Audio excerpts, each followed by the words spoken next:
So this video will show you how to build a Checkpoint security management server using VMware Workstation 10. So if we go to File, New Virtual Machine, and we'll leave it as custom so we have further options here, and we'll click Next.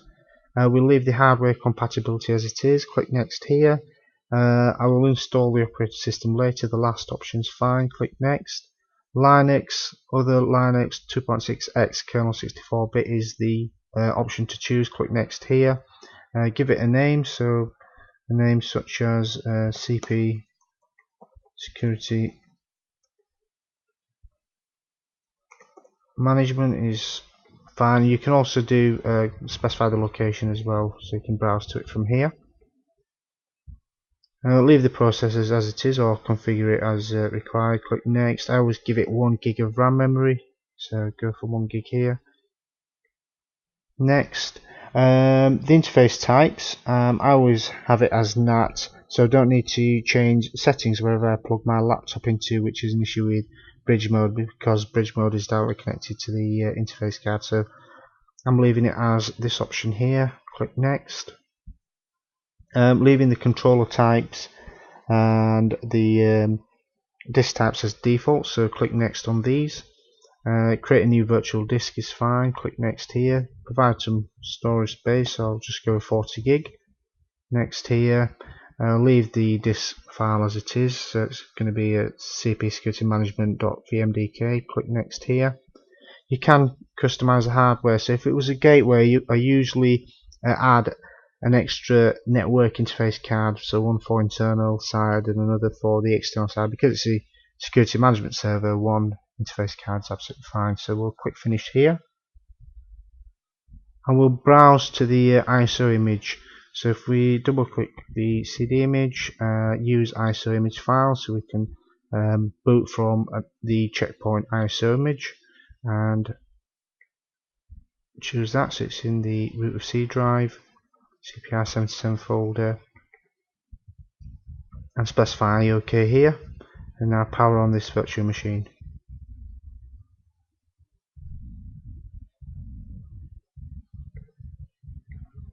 So select Install Gyro on this system. I'll pause the video after this because it takes some time before it's back with further options.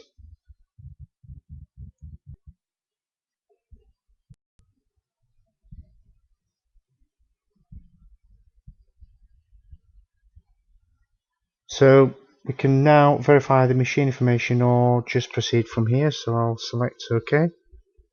We can specify the country, I'll stick with US. Click OK on that.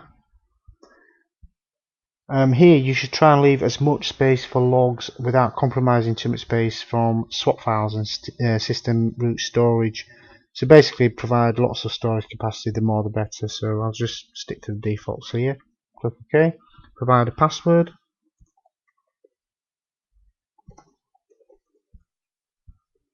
OK. Provide IP address and information.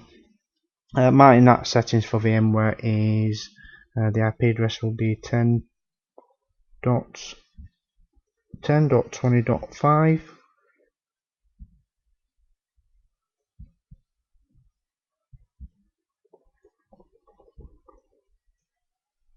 and the gateway will be 10.10.20.1, and go for OK on that,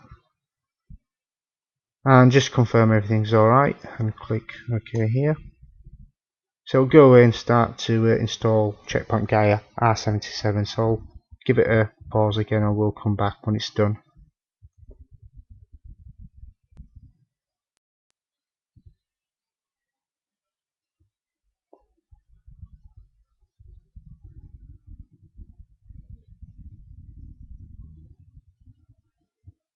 Okay, so it's done the package installation, it's now copying the files over, so we'll pause again and we'll wait this to complete before it asks us to reboot.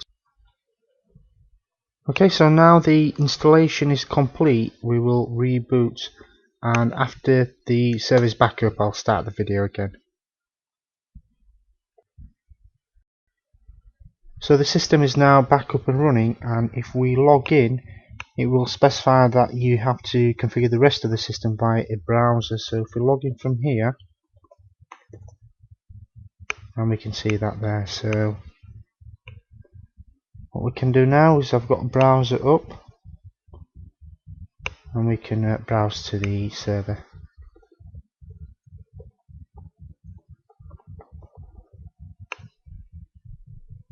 So here we'll add the certificate exception,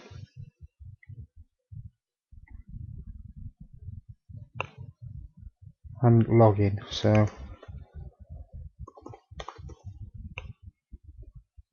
now what we need to do is we need to follow the first time wizard.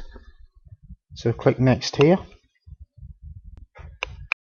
Change the IP settings here, or we can just click next. It's already filled out for us the ones that we want. Here we can specify host name, CP management, give it a domain name, and DNS settings. So I'll just give it the Google ones. Click next. Optionally we can specify proxy settings here, which you need the address and the port information for that, and we'll untick that for now and click next.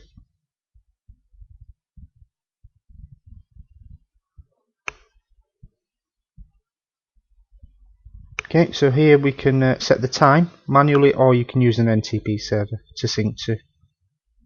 We'll leave that as it is. Click next. So here you could specify whether it's going to be security gateway or security management server, or a multi-domain server. So we're going for the first option because it's going to be a security management server. So click next, and because it's going to be a security management server, we're going to untick the security gateway one here.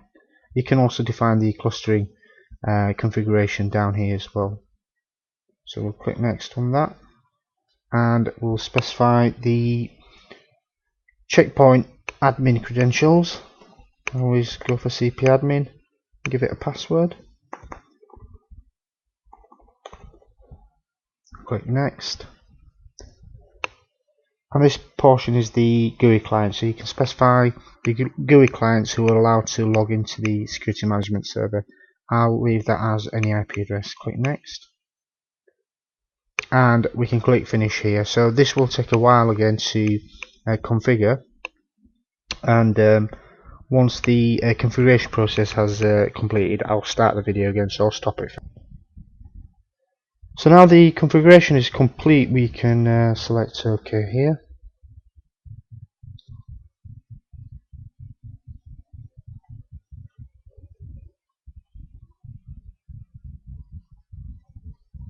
And it should return the browser back to us.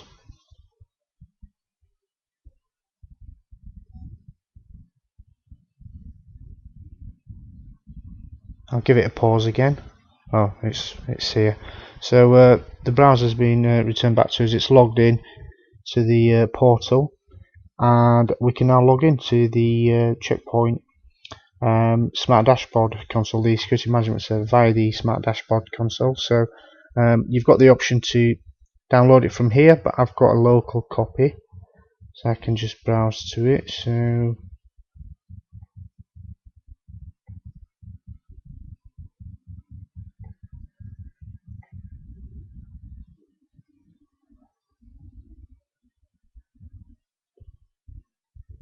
So we can log into it via Smart Dashboard, just to have a look at things and finish off from there. So we're going to demo mode and log in with the credentials we set up earlier, cpadmin. Password, provide the IP address of the management server, and log in. So we'll approve that the fingerprint is valid.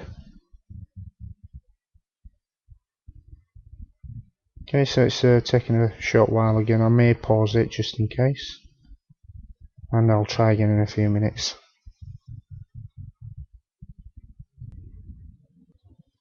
So this time round I've managed to log in fine. I rebooted the check, and it's letting me log in now, so it's giving me a warning about the trial period for the licenses.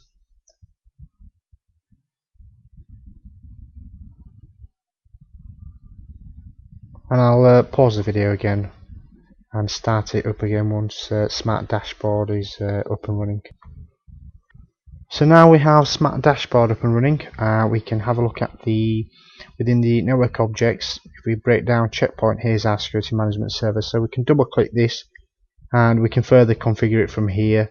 We can enable further management blades from here. The one thing that's missing is an actual gateway, so an actual firewall, a security checkpoint security gateway this management server can manage. So next we will install a security gateway and configure it to be managed by this management server. Thanks for watching.